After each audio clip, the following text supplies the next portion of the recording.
I am here with Victoria Pickering, who is the coordinator for community outreach and education for MOCSA. What we're going to talk about today with Victoria's help is talking to our children about bodily autonomy, which is a term, a phrase that you all use that we'll learn more about, and really the parental role in advocating and keeping our children safe. The age in which you start to talk to children about bodily autonomy, what's appropriate? Well, we start with age 4.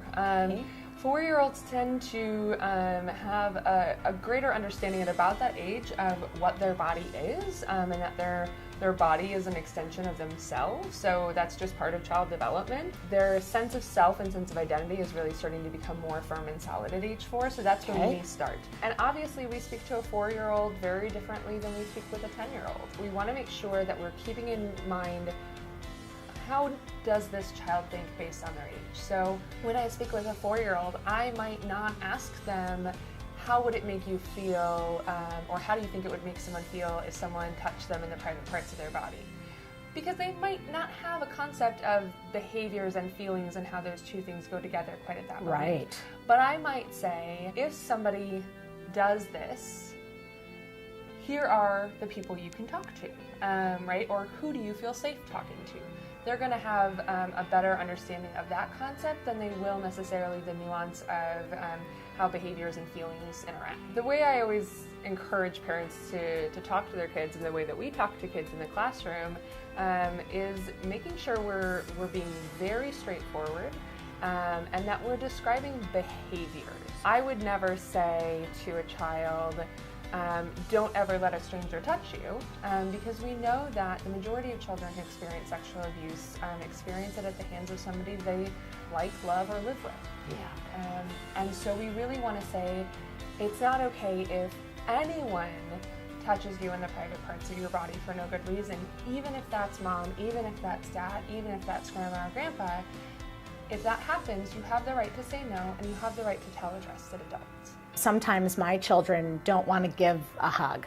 You know, we're a huggy family, it's kind of encouraged, but my 3- and 4-year-olds sometimes don't want to hug, and it doesn't mean anything more than they just don't want to give a hug.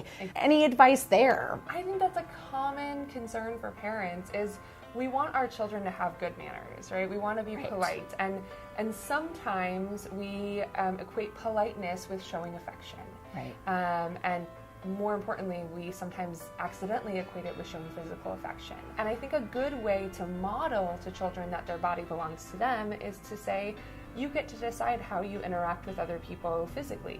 So if they are saying goodbye to their grandma, or you've got a friend coming over to visit the home, instead of saying, go hug this person, you can say, can you say hello? And that could be through a hug, that could be through a high five, that could be just simply through a wave.